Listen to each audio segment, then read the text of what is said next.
Adventist World Radio, the voice of hope.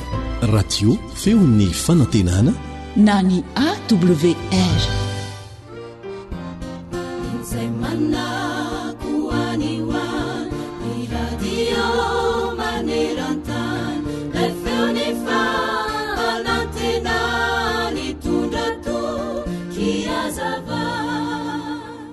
Hoy Vince L. Ny mahasamihafa ny olona mahomby sy tsy mahomby dia tsy hoe akory tsy manana hery izy na tsy ampy ny fahalalany fa ny fananany fahasahiana no antony mampahomby azy. Maro ireo olona tia ahomby eo amin'ny fiainany saingy nitahotra ny lasa loha sy betsaka noho ny fahasahiany. Dia izao indray anefa indrisy fa maro ihany koa ireo olona manana fahasahiana saingy amin'ny ratsy ny tena betsaka noho ny amin'ny tsara.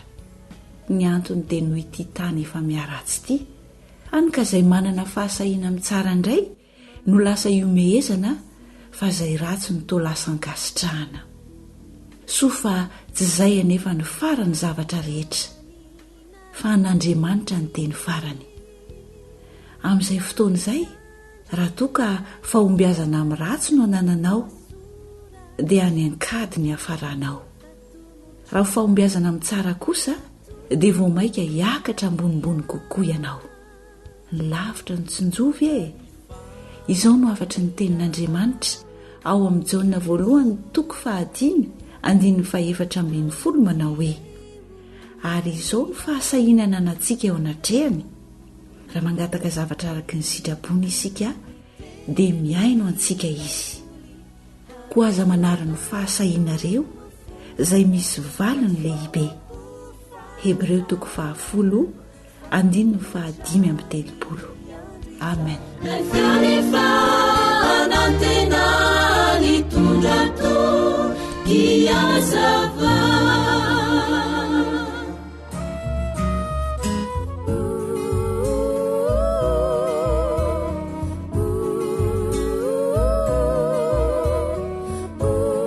Antoko-pihira ny omby farany.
WR koa ny zazara andapalaky.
Ilay feo ny fanantenana.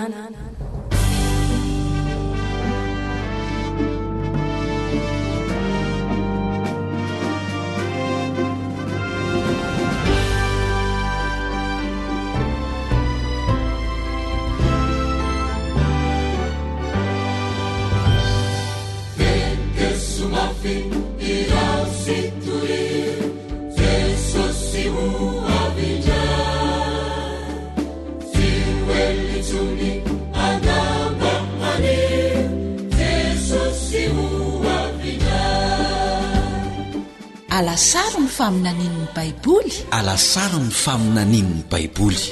Fianarana mitohitohy ireo faminaniana apokaliptika ao amin'ny Baiboly. Noman'ny radio Adventista iraisam-pirenena na ny feon'ny fanantenana ho anao.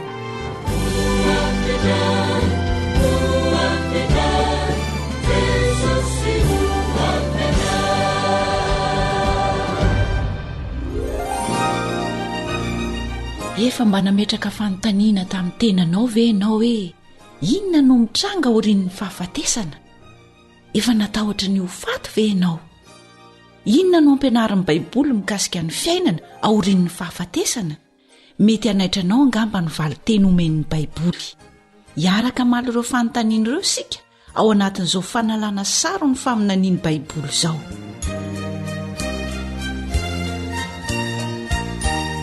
Manasanao hanaraka famelabelarana ratsoratra masina atolotry ny foiben'ny radio Adventista iraisam-pirenena na ny AWR noman'ny Camille Ottoman filoha lefitry ny AWR.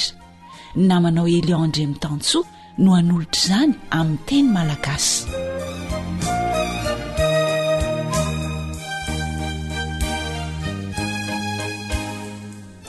Dia fifaliana ho ahy hatrany ny miaraka aminao anatin'ity famelabelarana mitohitohy ity mikasika ny alasaro ny faminanian'ny Baiboly. Eliandre Mitantsoa no miaraka aminao eto manasanao mba haharitra hatramin'ny farany.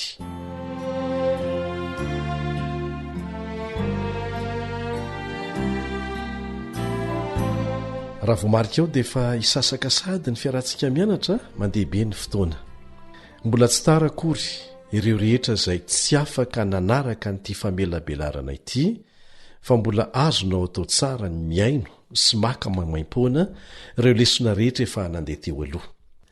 Miangavy ianao izay aza mihafahafa mihitsy fa raharoto ny fotoana mbola hafahanao miaino an'izany, fa anampy ianao hahalala bebe kokoa ny marina voarakitra ao anatin'ny Baiboly izany. Hanampy ianao be dehibe tokoa izany mba hahita ny hevitr'ireo faminaniana voarakitra ao anatiny, izay miseho miharihary ary tsy nisy mbola tsy tanteraka izay voalaza ao anatiny. Indrindra ampahafantatra anao mazava tsara ny lalana izoranyity tany ity, ny hoaviny. Zava-dehibe izany, zava-dehibe ho an'ny fiainanao sy ny olona rehetra mifanerasera aminao izay tokony hizaranao an'izany. Ka azonao atao tsara izany ny mijery an'ireo fandarana efa nandeha rehetra ao amin'ny site na ny roy izay omenanao feofanantenana.org, feofanantenana.org. Mitambatra ilay hoe feo fanantenana. Azonao jerena koa izy ity ao amin'ny site awr.org, awr.org.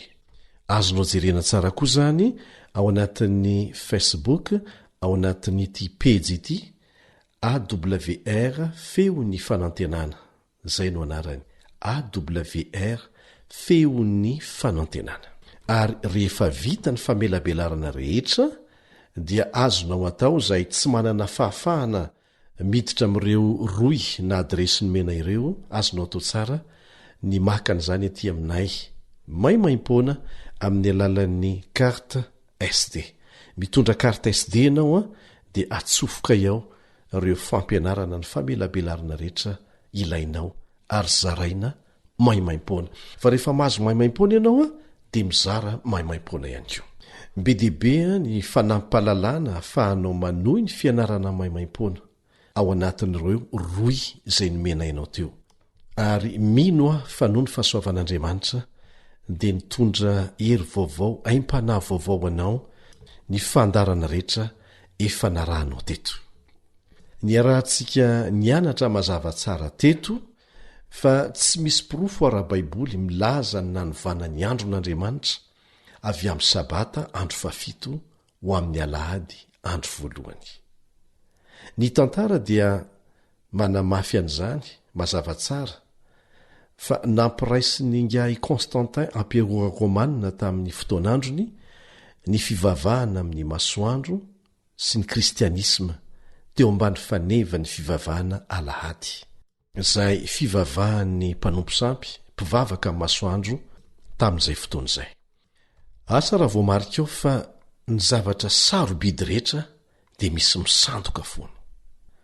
Tsarofo fa ny fahamarinana ara-baiboly rehetra mihitsy dia nanaovan'ny Satana fisandohana avokoa. Azonao tetezina mihitsy ireo fahamarinana ao amin'ny baiboly fa hamorona ny Satana fisandohana avokoa. Zao nefa no aoka tsy ho adinontsika mihitsy. Mitovy amin'ny toetra an'Andriamanitra ny lalàny, tsy miova mandrakizay. Isika no miovaova mandrakariva. Dia apetraka foana ny fanamariana fa ny tanjontsika eto ny atonga antsika alalan'ny marina dia izay. Tsy manana olona atao fahavalo isika. Satana ihany ny fahavalontsika. Isika rehetra dia natao ifanampy, ifampitantana na avy amin'ny finoana inona na avy amin'ny finoana inona, na olona tsy mivavaka tsy mino an'Andriamanitra aza dia nandatsahan Jesosy ny rany avokoa. Ka isika rehetra, olombelona rehetra tsy akanavaka, dia natao ifanampy alalan'ny marina. Isika rehetra dia tsisy marina na iray aza, Andriamanitra irery no marina, ary izy ihany mametraka ny atao hoe fahamarinana. Ka ho antsika rehetra izay mangetaeta ny fahamarinana, mifanaraka amin'izay voalaza ao amin'ny tenin'Andriamanitra, dia natao ho anao tokoa izao fiarah-mianatra izao. Hiditra miloha hevitra vaovao indray isika. Anio dia ho hitantsika fa izay noho ny olona mikasika ny fahafatesana dia izy fiantraikany lehibe eo amin'ny fiainany, ary tsy eo amin'ny fiainany ihany fa mitoezavatra iseho amin'ny andro farany. Mahita fanantenana ny ankoatry ny fasana ve isika? Inona no mitranga rehefa maty ny olona? Ny fanontaniana rehetra momba ny tena toetry ny olona rehefa maty dia voavaly mazava ao amin'ny baiboly avokoa. Tsy misy mampisalasala, ary inoko fa ahalinanao zany. Dia hiaraka hivavaka isika.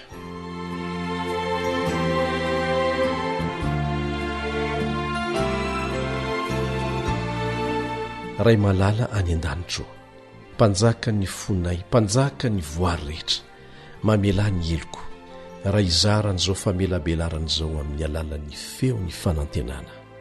Foany ny mety hoendriky ny fizahozahoana rehetra ato amiko, mba ahafahany fanahinao miasa amin'ny alalako. Hosory amin'ny teninao ny molotro, misaotra noho ny fahamarinana ao amin'ny teninao, satria afaka miantehitra aminao zahay. Tianao zahay. Amin'ny anaratsoan Jesosy. Amen.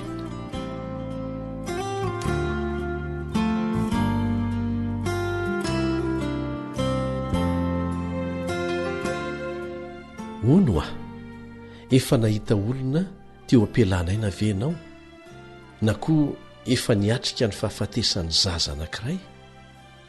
Raha toa ka efa nampisaraka anao sy ny olotianao ny aiziny fahafatesana, dia mety nanontany teny ianao hoe ohatr'izany foana ve ny fiainany? Velona isika dia maty dia ahoana ny toyiny? Hatramin'ny nanontany olombelona dia nandavaka tao am-pontsika olombelona ny tsingery ny fiainana sy ny fahafatesana. Soa ihany fa tsy namelantsika ho very mandrakizay ao anatin'ny fahafatesana ilay Andriamanitra namorona antsika fa nanao pilanina hamonjena antsika. Ny fahafatesan'i Jesosy teo amin'ny hazo fijaliana dia natonga antsika ho afaka manana fotoana indray havelomana mba hiverenana aminy, hibebahana. Ka na tsy maintsy handalo fahafatesana azy indray androany, satria nanota dia mbola ho azo antoka ny fitsanganana amin'ny maty ho an'izay rehetra nanaiky ny famonjena natolony. Mbola hiverenantsika ny amin'izay miaraka amin'ny pirofo ara-baiboly hatrany. Anio dia ho hitantsika fa ny baiboly ny mamany zava-miafy ny fahafatesana. Aseho ny baiboly ny marina tsy misy mampisalasala, mikasika izay mitranga rehefa maty ny olona ary ataony miariary ny laingana fafy ny satana momba n'izany. Hoy ny voalaza ao amin'ny Efesiana 5:1. Efesiana 5:1. Ary aza miray amin'ny asany maizina tsy mahavokatsoa fa leo mananatra an'izany. Azo antoka ny pirofo omeny Jesosy ao amin'ny Baiboly ahatonga antsika tsy haminaviana na hisalasala. Azo atao tsara ny mifototra tsy amin'ny aia amin'ny fahamarinana madio ao amin'ny Baiboly. Dia izao miangavy ianao mba hanala ambavaka mangina reo hevitra efa mibahana meloa na sitrika tao an-dohantsika tao momba ny resaka fahafatesana. Eny na hiverinao marina izany na tsia, fandao samy hamela malalaka tsara ny tenin'Andriamanitra hiteny amintsika, hampianatra antsika. Raha toa moa ka efa mifanaraka amin'izay lazainy ny fahalalanao dia namafy an'izany ny tenin'Andriamanitra. Fa raha sanatria mifanohitra amin'izay voalazany dia samy manetry tena hanaiky ny marina izay lazainy ao. Fantatro fa na kristianina na tsy kristianina dia samy manana ny fomba fijeriny momba ny maty. Ao ireo mino fa misy ny fahaterahana indray ao amin'ny vatana. Izany hoe rehefa maty ny olona dia tsy maty tanteraka fa lasa miverina any amin'ny vatan'olona hafa na any amin'ny biby. Misy indray ireo nino fa ny fahafatesana ny farany raha tsy misy fiainana ankoatran'izay. Raha manontany ny akabiazan'ny kristianina ny amin'ny fahafatesana ianao dia ilaza izy ireo fa misy olona manana fanahy makany an-danitra na makany amin'ny elo rehefa maty. Ny sasandray dia mino ny fisiany ny afo fandiovana sy ny sisa. Dia inona ihany ny marina zany? Miandra ny fananganana ny maty ve ireo matory ao am-pasana rehefa miverina Jesosy sa efa ny an-danitra ny maty? Raha lazaina fa efa ny an-danitra indray izy ireo, moa ve manana maso ny fanahy, afaka miteny ve izy, manana vava na sofina ve izy? Raha manana an'izany rehetra izany ny fanahy ary azo ataony mahita azy ireny any an-danitra, nahoana ny fanahy no hiverina ao anaty vatana indray? Izany rehetra izany no mahatonga ny fiheveran-diso mampisavorita-tsaina ny maro, dia vaka ny sain'ny olona amin'ity loha-hevitra momba ny maty ity. Tsy mety maty ve ny fanahy sa misy fananganana amin'ny maty? Raha tsy mety maty ny fanahy dia afaka makany an-danitra na any amin'ny afobe avy hatrany ve ny olona rehefa maty? Raha tsy mety maty ny fanahy dia afaka miresaka mivelona ve zany ny maty? Ny ady hevitra rehetra momba ny maty dia miodikodina amin'ny hoe tsy mety maty ny fanahy rehefa maty ny olona. Zany tokoa ve ny marina? Sa omenantsika amin'ny fiverenan'i Jesosy fanondroany zany hoe ny fitsanganana amin'ny maty. Ny teny baikotsika no hanomeny valiny. Raha ao amin'ny Baiboly dia ahoana? Ekeko. Fa raha tsy ao anatin'ny Baiboly dia laviko.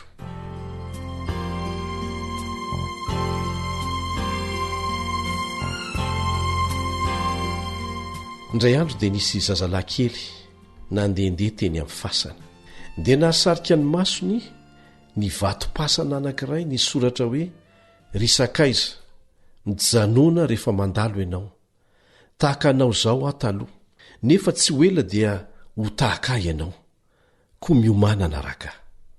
Rehefa avy namaky an'izany ilay zazalahy kely dia nalainy ny pensily hazo tao am-paosiny ary nanoratra teo amin'ilay vato-pasana izy hoe tsy faly anaraka anao aho, mandra-pahafantatro izay nalehanao.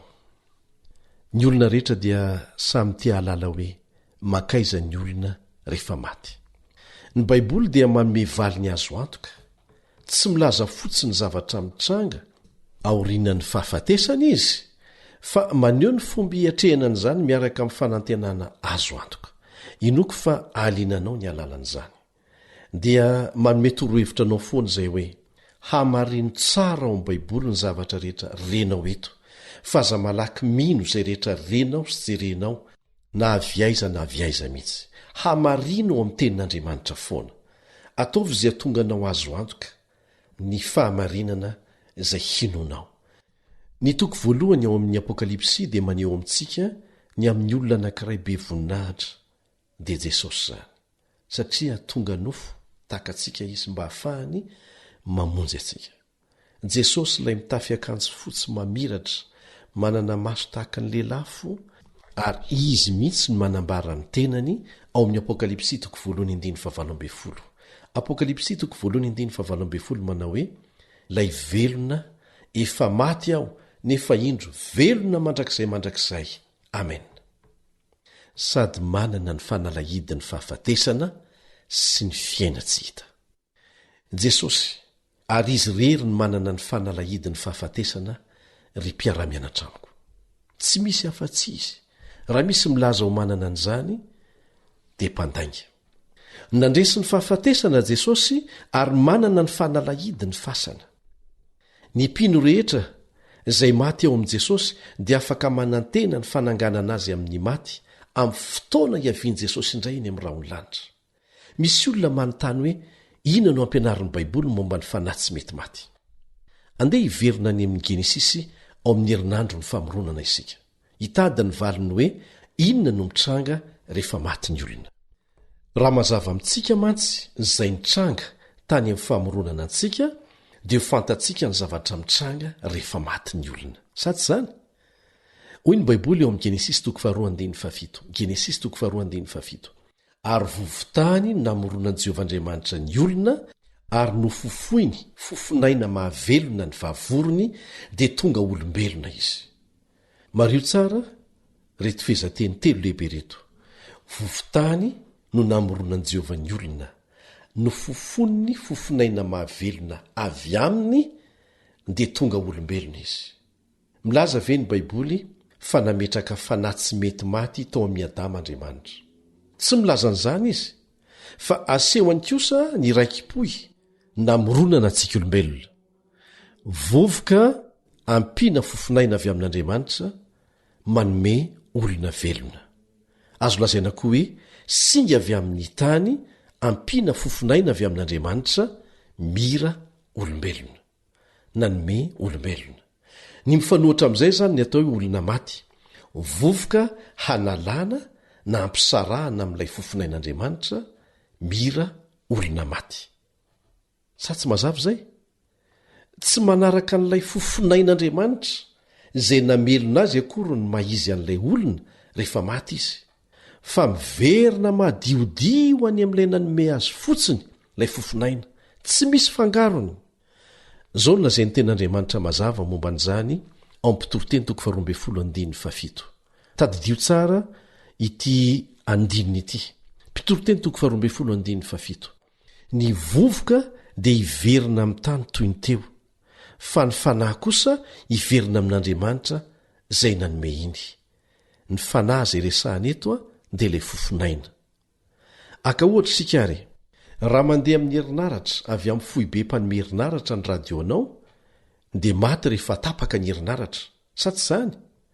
Miverina any amin'ilay foibe mpamaty herinaratra fotsiny ilay herinaratra, tsy misy fangarony. Dia tahaka an'izany koa isika rehefa maty, miverina any amin'Andriamanitra nanome azy fotsiny ilay fofonaina, tsy misy fangarony. Fanahy velona anankiray midika olombelona anankiray. Nanjary vatana velona Adama na olona velona. Tsy manana fanahy aho fa izano fanahy voary velona, olona anankiray dia tahaka an'izany koa ianao. Ny dikateny malagasy koa moa mikasika ny hoe fanahy dia mahatonga ny olona ho diso fandray ny tenin'Andriamanitra. Satria adikatsika malagasy hoe fanahy avokoa na ny toetra, ohatra hoe ratsy fanahy na tsara fanahy. Antsointsika hoe fanahy koa ny fofonaina avy amin'Andriamanitra. Antsoina hoe fanahy koa nefa ny fanahy masina, sy ny sisa. Ny olona anankiray velona nefa dia antsoina koa hoe fanahy. Tiantsika ny hafantatra hoe inona ny olona. Tsy mety maty ve sa misy singa tsy mety maty ao aminy ary maritra mandrakizay? Hoy ny voalaza amin'ny Ezekiela 7:4. Ezekiela 7:4. Indro ay ny fanahy rehetra. Ny olona rehetra zay no heviny amin'ny teny anankiray. Ny fanahy izay manota no ho faty. zay midika tsotra hoe ny olona zay manota no faty. Ambaran'ny baiboly fa ny fanahy velona no faty satria lasa mety maty izy vokatry ny fahotana. Ny olona velona no faty satria lasa mety maty izy vokatry ny fahotana. Rehefa maty ny olona anankiray dia maty ny fiainany ary azo ampifahmadiana tsara ireo teny telo ireo. Zao ny vakintsika eo Matitoko 5:20 andiny fa 5 sy ny 5. Matitoko 5:5 sy ny 5. Fa na iza ny te hamonjy ny ainy dia havery azy, ary na iza no havery ny ainy no ny amiko dia azo zany. Fa inona moa sy ho azony olona raha mahazo an'izao tontolo izao kanefa very ny ainy, ary inona no men'ny olona ho takalo ny ainy? Ka ny hoe mety maty dia mety maty. Mety maty ianao, mety maty ny olona rehetra rehefa tsy ao anatiny ny ainy. Ary ny hoe tsy mety maty dia izao tsy mety levona. Iza moa ny tsy mety levona na tsy mety maty? Zao ny voalaza ao amin'ny Timoty 1:17. Ary ho an'ny mpanjaka tsy mana-taloha tsy mety maty tsy hita dia ho an'Andriamanitra tokana ihany eny ny laza sy ny voninahitra mandrakizay. Amen. Ilay Andriamanitra namorona antsika ihany no tsy mety maty, ary izay velona sy maty eto tany ka mino azy no andrainy tsy fahafatesana rehefa tonga Kristy. Zao ny vakintsika eo amin'ny Timoty 1:5 sy ny 5. Timoty 1:5 sy ny 5. Ny andriana finahitra sady tokana, mpanjaka ny mpanjaka sy tompony tompo, izy ihany no manana ny tsy fahafatesana. Ahoana hoe? Izy irery ihany no manana ny tsy fahafatesana, mitoetra eo amin'ny mazava tsy azo atonona. Zay ny toyiny. Izy irery zany tsy mety maty. Amafisy ny ten'Andriamanitra amintsika ny marina fa Jehova irery ihany no manana ny tsy fahafatesana. Ny filozofa Grika jentilisa fahiny dia nampianatra fa tsy mety maty hono ny fanahy. Ary zany dia vokatry ny fampifangaroana an'ilay fofinain'Andriamanitra amin'ny fanahy. Fampianarana avy amin'ny olombelona ny hoe tsy maty ny fanahy fa afaka ny ovelona na misaraka amin'ny vatana azy ary manana ny fiainany manokana. Ny Baiboly dia mampianatra fa ny olona dia vatana anankiray tsy misaraka, vatana, saina, fanahy, ary tsy afaka misaraka ireo singa telo ireo. Ary ny fitambaran'izy telo ireo ny mamorona ny maha-olona manontolo. Azo lazaina hoe vatana, saina, toetra maha-olona, fa le andikana azy hoe fanahy mampifangaro resaka. Ny spiritualisme sy ny filozofia ny vanim-potoana vaovao dia mampianatra fa tsy mety maty ny fanahy. Raha ilay fofonain'Andriamanitra dia tsy mety maty fa miverina fotsiny amin'Andriamanitra. Fa ny tiany tenenina eto dia misy fanahy mihitsy mivoaka avy eo amin'ny olona rehefa maty dia mandehandeha eny, dia io no tsy mety maty. Ny spiritualisme dia mampianatra fa rehefa maty ny olona dia mbola misy mahainao anao izay velona miriri any an-danitra any, ary dia afaka miverina sy mifandray amin'ny velona indray. Averina ihany izay voalaza tao amin'ny mpitory-teny 12 teo. Rehefa maty ny olona dia miverina amin'Andriamanitra izay nanome azy ny fofinaina namelona azy. Tsy misy fangarony ary tsy lasa mandehandeha andretrarehetrany fa miverina amin'Andriamanitra.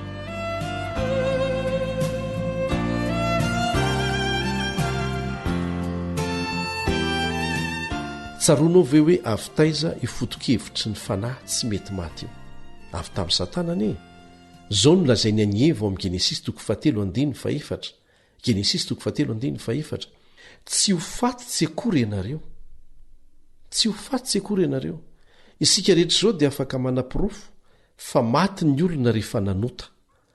Tsy nankatohan'Andriamanitra. Mandainga Satana, kanefa mbola te hanamarina ny lainga efa nataony tamin'ny Eva izy amin'ny fihezahana hampino ny olona fa tsy maty tanteraka ny olona rehefa maty, fa mbola misy ampahana fanahy avy ao amin'ny mandehandeha rehetrarehetra eny. Asa raha hitanao sy mazava aminao ny mazava-doza ny finoana fa mbola mivezivezy any ny fanahin'ny olona anankiray rehefa maty izy. Azony devoly ataony mampiasa hevi-diso momba ny fahafatesana amin'ny tahanantsika ry havana ary tena ataony zany zao ny voalaza amin'ny Korinthiana 1:10 andiny faraika amin'ny dimapolo sy ny faharoa amin'ny dimapolo. Korinthiana 1:10 andiny faraika amin'ny dimapolo sy ny faharoa amin'ny dimapolo. Indro zava-miafina no ambarako aminareo, tsy hodimandry avokoa isika rehetra, fa vetivety toy ny indray mpimaso rehefa maneno ny trompetra farany dia hovana isika rehetra, fa ho tsofina ny trompetra ary ny maty atsangana tsy ho lo intsony ary sika hovana. Zany ny fahamarinana azo antoka fa tsy ny finoana ny fanahy tsy mety maty. Ny fofinain'Andriamanitra ry havana no tsy mety maty fa tsy ny olombelona. Ary amin'ny fotoana hivirenan'i Jesosy indray dia ho atsangany amin'ny maty ireo rehetra izay nandray azy ho mpamonjy ny tenany tamin'ny fotoana mbola nahavelona azy, satria rehefa maty tsy afaka manao safidy intsony. Ary tsy fanahy tsy hita maso no hitsangana amin'ny maty amin'izay fotoana izay, fa olombelona. Rehefa namorona ny Adama sy Eva Andriamanitra dia nasiany fofonaina tao aminy, fa tsy hoe fanahy tsy mety maty. Samihafa zany. Zao nivakitsika ao Genesis 2:7 ary vovotany namoronan'i Jehovahandriamanitra ny olona ary no fofony ny fofonaina mahavelona ny vavorony dia tonga olombelona izy. Tsarovy fa ny fahafatesana dia mifanohitra amin'ny famoronana. Inona no mitranga rehefa maty ny olona? Inona no miverina amin'Andriamanitra? Zava-miafina ve zany? Aleon'ny Baiboly no amaly an'izany. Ary averintsika ihany, averina foana izay voalaza tao amin'ny Mpitoroteny 12:7 ny vovoka dia hiverina amin'ny tany toy ny teo. Fa ny fanahy kosa na ilay fofonaina hiverina amin'Andriamanitra izay nanome azy. Ny vatana miverina amin'ny vovoka, fa ny fofonaina miverina amin'Andriamanitra. Zavatra tsy afaka misaina, fa fofonaina na herin'Andriamanitra no miverina ny aminy. Tsy misy fifangarony avy amin'izay zavatra nipetrahany tato amintsika tato, fa rehefa miala izy dia miverina madiodio amin'ilay nanome azy. Tehirizin'Andriamanitra ao an-tsainy ny maha isika atsika. Roa zay no ilazan'ny testamenta taloha amin'ny teny Hebreo ny fofonain'Andriamanitra, izay adikatsika koa hoe fanahy, ary mahatonga ilay fifangaroana amin'ny fahazonany heviny. Ny fofonaina sy ny aina dia mitovy ihany, fa ny fofonaina sy ny fanahy no samihafa. Noforonon'Andriamanitra avy tamin'ny vovotantsika olombelona, izay ny vatantsika, ary ny fofonain'Andriamanitra nataony tao amintsika dia nahatonga antsika ho lasa olona velona. Fa rehefa maty ny olona dia miverina ho vovoka ny vatany. Sa tsy izay no hitantsika? Voapirofo ara-tsiansa zany. Fa ny fofonaina izay eri ny fiainana kosa dia miverina amin'Andriamanitra madiodio, averina ihany, tsy misy fangarony. Asehon'ny Joba 7:7 fa iray ihany ny fofonaina, izay adika koa hoe fanahy. Zao ny voalazany ao, fa mbola atao anatiko ihany ny aiko ary eo ambavoryko ny fanahin'Andriamanitra. Ny fanahin'Andriamanitra eto dia fofonaina, fa tsy fanahy iangatra mivoaka avy ao amin'ny vavorinao akory. Andehaka ohatra amin'ny alalan'ny takamoana ny ampola indray ary sike. Raha tia nazava ny efitranoko aho ohatra dia mila takamo na ampola, nefa mila zavatra hafa ankoatran'ny ampola. Andeha atao hoe maneho ny vatan'ny olona anankiray ny ampola anankiray, ary mba hahazoana fahazavana na jiro dia mila herinaratra hamelona azy ilay ampola. Raha ny ampola na ny takamo irery dia tsy afaka hanome hazavana, fa mila herinaratra. Ny herinaratra izay mamelona ny fiainana dia hoarina ny fofonain'Andriamanitra. Ny fil no mitondra ny herinaratra ho ao amin'ny takamo na ilay ampola, izay mahatonga ny hazavana. Dia tahakan'izany koa, rehefa niditra tao amin'ny Adama ny fofonain'Andriamanitra dia nanome fiainana. Dia inona moa no mitranga rehefa tapahana ny jiro? Tsy tonga ny herinaratra, dia maty ny jiro. Dia tahakan'izany koa, rehefa tsy miaina intsony sika ary tsy mitempo intsony ny fotsika dia maty sika. Ka le fofonaina izay namelona antsika dia miverina amin'Andriamanitra. Averimberina tsara izay.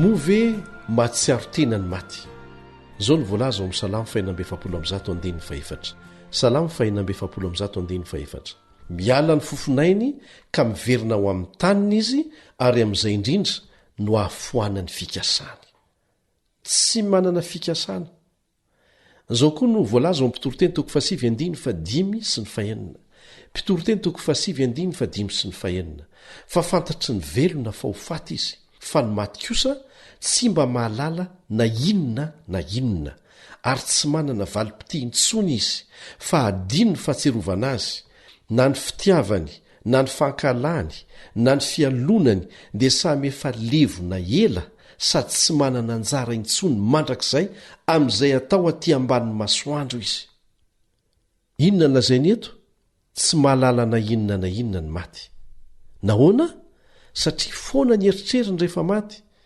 tsy mahatsiaro tena intsony tsy manana fitiavana tsy afaka mankahala tsy afaka mialona ireo avantsika efa maty dia mitsahatra ao am-pasana ka iza zany lay miseho amin'ny endriky ny avantsika efa maty dia miresaka amintsika amin'ny alina matetika satana ny maka ny endriky ny avantsika efa maty satria nampinony atsika fa tsy maty ny fanahy diararotony zany maka ny endriky ny avantsika efa maty izy mba hanamarinana ny lainga zay efa napetra ny tany edena kanefa mazava ny voalaza teo samy levona avokoa tsy manana anjara intsony mandrakizay amin'izay atao aty amban'ny masoandro ny maty mety tsy ampoizinao fa ny baiboly dia mampianatra fa ny maty dia toy ny matory ampilaminana mandra-piveriny Jesosy indray fantatrao moa fa ny baiboly dia milaza mihoatra ny 50 fa toy ny torimaso ny fahafatesana anisan'izany zay voalaza ao amin'ny salamo 17:7 manao hoe jereo aho kavalio Jehovah Andriamanitro ampahazavao ny masoko fandrao reniko ny torimaso fahafatesana hoy ny baiboly hoe torimaso ny fahafatesana saingy araka ny vakitsika teo ny mampiavaka azy fotsiny a tsy mba afaka manonofy ny olona maty misy ohatra mazava azo raisina ao amin'ny tenin'Andriamanitra indray andro Jesosy sy ny mpianany raha ndeha mangy ny tranon'ny Lazarosy sy Maria ary Marta izay naman'i Jesosy akaiky dia naharay vaovao maika nilaza fa narary mafy ary maty Lazarosy sakaizany dia niandry 3 andro Jesosy talohany natongavany tao an-trano izy ireo ary mahaliana ny teny nataon'i Jesosy teny an-dalana ao amin'ny Jaona 1:12 andiny 1:12 ka hatramin'ny 4:12 Jaona 1:12 andiny 1:12 ka hatramin'ny 4:12 zao no lazain'i Jesosy tamin'ny mpianany teny an-dalana matory Lazarosy sakaizantsika fa andeha mo azy aho dia nianahana ny mpianany dia namaly azy hoe tompoko raha matory izy dia ho tsara ihany fa nataon'izy ireo kosa fa ny fialan-tsasatra amin'ny torimaso no lazain'i Jesosy ary tamin'izany Jesosy dia nilazatsotra taminy hoe maty Lazarosy fa tsy ny fialan-tsasatra amin'ny torimaso nieritreritra ny mpianatra fa mbola ifo Lazarosy ary ho salama dia tsy maintsy niteny tsotra tamin'izy ireo Jesosy hoe maty Lazarosy ho an'i Jesosy zany a raha fitinina dia torimaso ny fahafatesana rehefa tonga tao amin'ny Lazarosy Jesosy dia nilaza tamin'ny Marta mario tsara izay nolazainy tamin'ny Marta amin'ny Jaona 1:17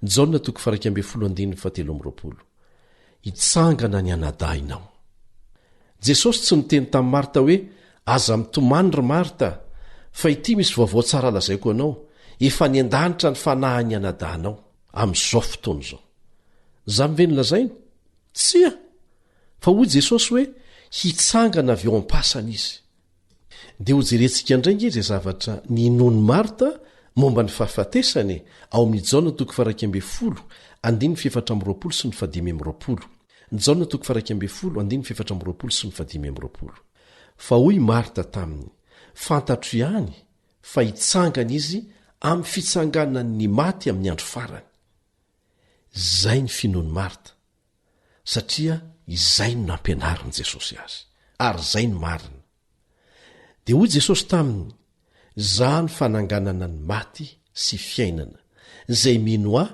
na dia maty aza dia ho velona indray. Tiany Jesosy lazaina fa marina ny lazainy Marta, saingy zangy eto hoe za no hanangana ny maty, ary azoko atao ny manangana amin'ny maty any Lazarosy amin'izao fotoana izao. Nandray fampianarana avy tamin'i Jesosy Marta, ary nino fa hitsangana ny anadahany fa amin'ny fotoana fiavian'i Jesosy indray.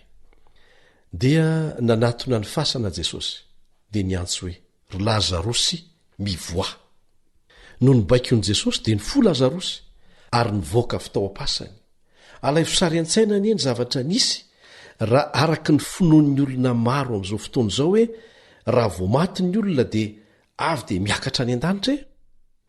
Ka raha izay finoan'ny olona izay ny marina, dia tokony hijerin'ny lanitra teo am-pasana zany Jesosy tamin'io fotoan'io dia niantso hoe ry Lazarosy midina, fa tsy zany no nataony, satria tsy mbola niakatra any an-danitra zany ny fanahin'ny Lazarosy.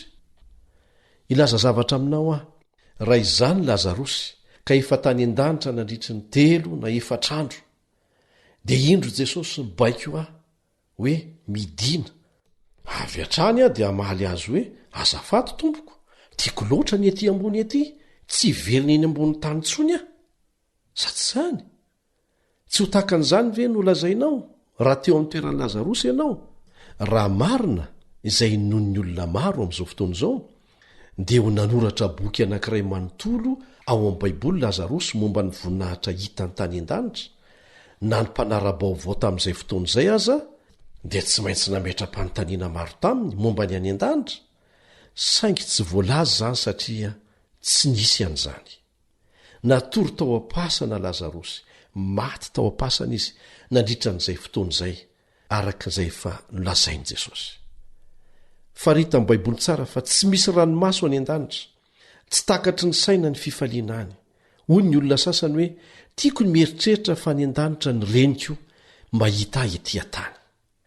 Dia ahoana ary raha sanatria manambady olona mampijaly ianao ianao, ary ilay reninao any an-danitra mijery fotsiny zany fampijaliananao ety zany. Ahoana raha misy reny anankiray any an-danitra, ny zanany lahy hitany mitsindrona rongony amin'ny lalan-drany sady manimba ny fiainany, dia ho zakany ve ny mahita ny fijalian'ny zanany ety an-tany, ny olana menjady amin'ilay zanany? Eno izay voalaza ao amin'ny Joba 7:20 anie. Joba 7:20. Omemboninahitra ny zanany nefa tsy fantany, ary mihetra ireo nefa tsy hitany. Satria nahoana? Efa maty izy, matory eo amin'ny vovoko ny tany ao am-pasana, fa tsy lasa ny an-danitra zany. Ny Salamo 5:17, Salamo 5:17 dia milaza mazava fa ny maty tsy mba hideran'i Jehova na izay midina any amangingina. Ka tsy tonga dia mankany an-danitra ny maty ry havana. Mazava, ary mila mahasadaikatra ny mamerimberina an'izany satria efa mazava izay voalazan'ny ten'Andriamanitra. Satria raha ny an-danitra izy ireo dia hiderany tompo satria nientiny any. Miverina 900 ny teny hoe fanahy eo amin'ny baiboly, fa tsy misy filazana ao na iray aza hoe tsy mety maty ny fanahy, fa lazainy hatrany kosa fa ny maty dia toy ny matory. Inona moa no mahatonga ny olona tsy horototra amin'izany fivavahana izany, tsy horototra amin'izany hoe fahatongavan'i Jesosy sy ny fiainana any an-danitra zany? Satria efa ahely ny fampianarana fa rehefa maty ny olona dia efa ny an-danitra. Dia ampiny aminy hoe nalain'Andriamanitra nody any aminy. Zany hoe Andriamanitra mihitsy ve zany lasa mpamono'olona? Ka inona ny mampitsiritra antsika amin'izay any an-danitra raha ho any amin'ilay Andriamanitra mpamono'olona maka ny havantsika mbola hakantsika koa? Fampianarana avy amin'ny Satana izany. Eritrereto tsara fa ny olona mandalo fandidiana mazana rehefa omena fanafody fampatoriana dia tsy mahatsiaro tena. Ora maro ny lany melohan'ny fifoazan'ilay marary, ary rehefa mifoha avy eo izy dia toa manjavona ny fahitany, mandre manaintaina, sady gaga izy miteny hoe fa inona no nitranga? Ny zavatra fantany avy eo dia izy efa ho amin'ny efitra fakanaina. Rehefa miamiverina ny saina dia tsy tsapany ny elanelan'ny fotoana tsy nahatserovany tena sy ny fanaintainany. Na dia niseho avy hatrany taorianany tsy fahatsirovatena azy ny fanentainana dia natory ilay olona ary tsy nahatsiaro ninoninona tamin'ny fandehanany fotoana. Izany zavatra izany a dia mampiseho amintsika izay zavatra mitranga rehefa maty ny olona, satria tsy ho tsaroa ny fotoana nahafatesany. Ny fotoana manaraka ahatsiarovan'ny saina dia ny fiavian'i Jesosy eny amin'ny rahony lanitra, hanangana azy amin'ny maty raha toa ka maty tao amin'i Kristy izy, izany hoe talohany nahafatesany dia tsara fihavanana tamin'i Kristy izy. Ary izany anie ny tena filazantsara, fa tsy ny filazana fa efa lasa ny an-danitra ny fanahin'ilay olona.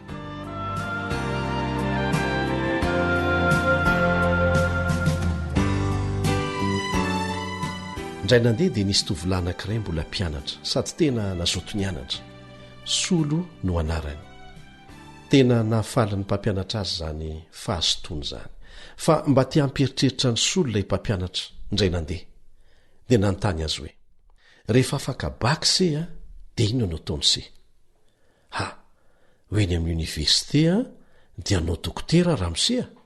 Sady tsy rototra mihitsy izy namaly, ary azo antoka fa ho vitany tsara izany. Dia rehefa vita ary ny fianarany solo dia nao inona indray solo avy eo? Hoy ihany ilay ramose nanontany. Iasa ramose a? Hoy indray solo namaly. Tena endry se ho ilay ramose. Fa nitoizany ihany ny fanontaniana napetrany tamin'ny solo. Dia inona no ataony se aorinan'izay? Hanambady amin'izay a ramose a? Dia nitoy ihany ny fanontanian'ilay mpampianatra hoe, dia aorin'izay hiteraka izay dia hitaizany zanakay ho tafitako? Tsara izany ho ilay mpampianatra, tena mahafinaritra. Fa nitoizany ihany ny fanontaniana hoe, dia aorin'izay nanomboka sairan-tsainy solo, sady namaly hoe ho lasa misotro ronono ramose a? Dia mba hipetrapetraka sy manao fizahantany amin'izay sa hoana ramose? Fa dia mbola nitoizan'ilay ramose ihany ny fanontaniana manao hoe, dia aorinan'izay? Dia somary gaga solo sady namaly hoe, ho faty re za ramose rehefa antitra? Fa mbola nitoy ihany ny fanontaniany ramose hoe, dia aorinan'izay? Sairan-tsaina tanteraka solo sady namaly tamin'ny teny moramora hoe, mijanonao am-pasana fa ho aiza moa? Ho lasa vovoka ramose a?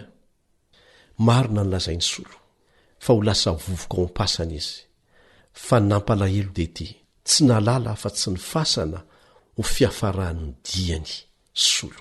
Ry namako, raha manaiky an' Jesosy ho mpamonjy ny tenanao ianao amin'izao fotoana avy ilomanao izao, ary manokana ny fiainanao hanaraka ny marina mifanaraka amin'ny sitrapony voalaza ao amin'ny baiboly, ka raha sanatria ho faty milohan'ny avian'indray eny amin'ny rahony lanitra ianao, dia ho atsangany amin'ny maty arabaky teny ianao, ary ho velona mandrakizay miaraka aminy amin'ny fotoana iavian'indray eny amin'ny rahony lanitra. Izany ny fahalalana tsy nampianarina ny solo, fa ampianariny tenin'Andriamanitra antsika mazava, arak'izay voasoratra ao amin'ny Tesalonianina voalohany 4:4-5 Tesalonianina voalohany 4:4-5 izay mivaky tahaka an'izao amin'ny anaran'i Jesosy. Fa ny tenan'ny tompo no hidina avy any an-danitra amin'ny fiantsoana sy ny feony arkanjely ary ny tropetra an'Andriamanitra, ka izay maty ao amin'ny Kristy no hitsangana aloha. Ary rehefa afaka izany dia isika velona ka mbola mitoetra no akarina iaraka aminy eny amin'ny rahona, hitsena ny tompo any amin'ny habakabaka, dia ho any amin'ny tompo mandraka riva isika. Dia farany any amin'ny hoe, koa dia mifampionona ianareo amin'izany teny izany. Izany no tena mampionona antsika rehefa misy olon'Andriamanitra nodimandry, fa tsy ny finoana hoe lasa ny an-danitra ny fanahy rehefa maty. Mbola toizantsika ny fianarana momba ny toetry ny maty sy ny tokony ho fantatsika mikasika an'ireo fitaka ataon'ny Satana ao ambadiky ny fampinoana ny olona, fa ny fanahy dia tsy maty. Manasanao tsy hanapaka mihitsy, fa ahasoanao ny fiarah-mianatra, fa andeha aloha isika hiaraka hivavaka amaranana ny fiarahantsika eto androany.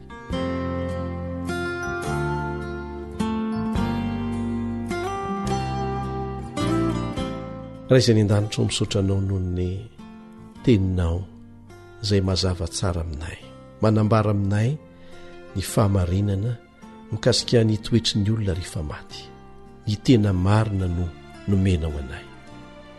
Raina izay ny an-danitra misaotra anao koa izay no ny famonjena izay nataonao anay rehetra, izay raha raisinay amin'ny finoana amin'izao fotoana avy ilomanay izao dia hitondra famonjena ho anay.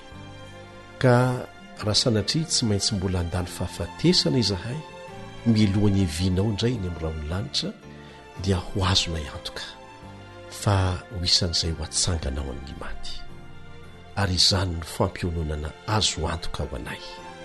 Hifarana ny fiarahana mianatra amin'ity anio ity mbola hitoy izany rainay izay ny an-danitro, ampio reto mpiara-mianatra rehetra ireto mba tsy handisy fotoana amin'ny toy ny fiarah-mianatra. Angatahako amin'ny anaran'i Jesosy izany. Amen.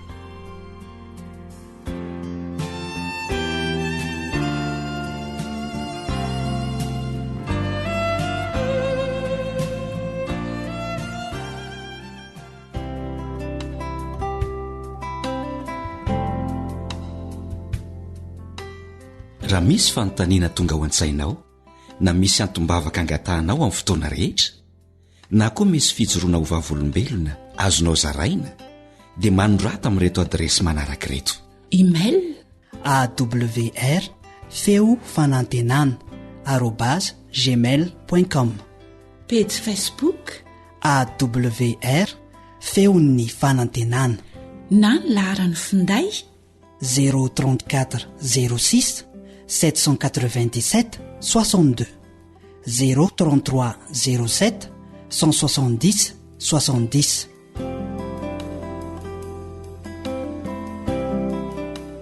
Dia izay indray no namarana ny fiarahantsika teto tamin'ity anio ity a. Manao mandra-piona vetivety ary ny mpiara-mianatra aminao Elion Andriamtanso.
Kristy.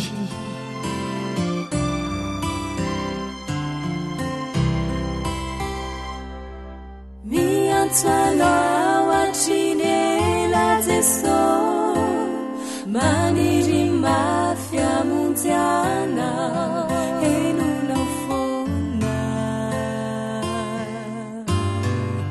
fatsina ona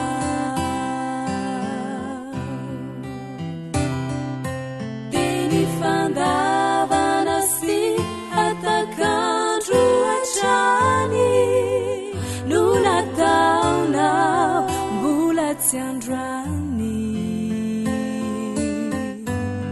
findray androany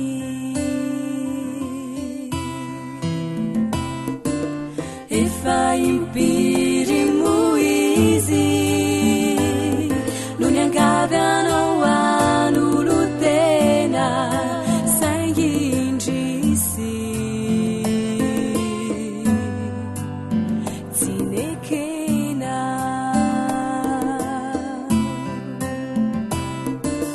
ny sarobidy indrindra no natolony ho famonjena hatramin'ny ainy dia nomeny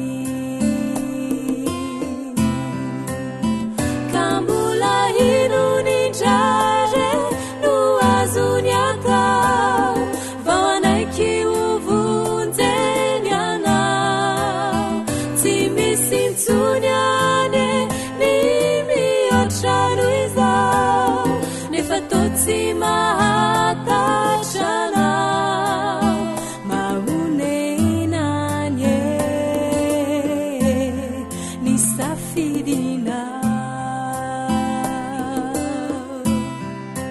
sangitsy terenave de manao toiza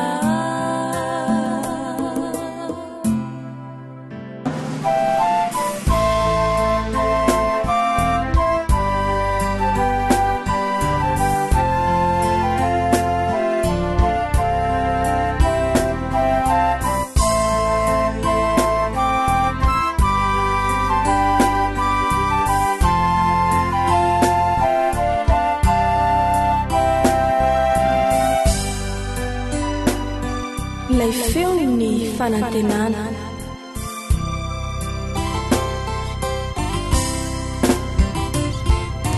manoroevitranao awanio azamba mangatakandro ny rampitso de tsy fantatra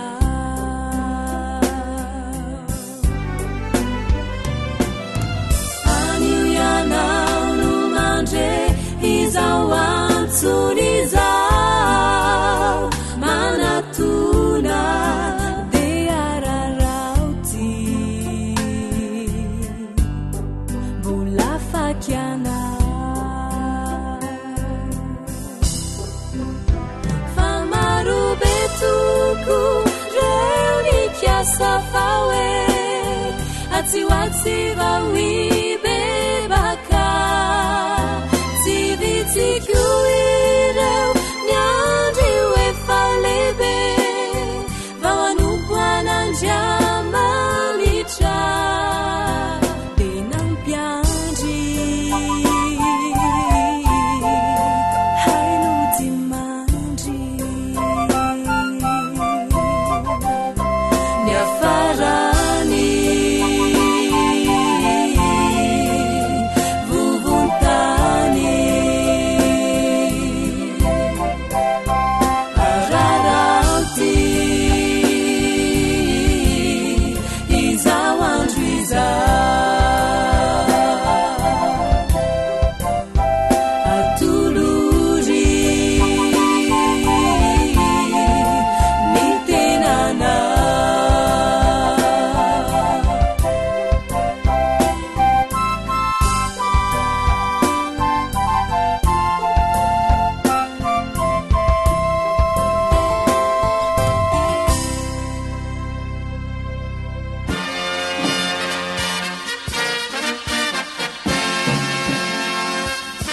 Adventist World Radio, the voice of hope. Radio feony fanantenana.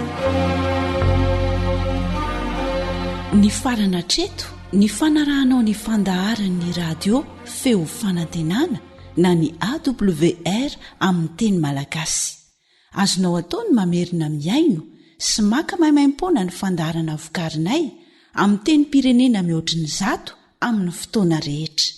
Raisoaryn'ny adresy ahafahanao manao izany: awr.org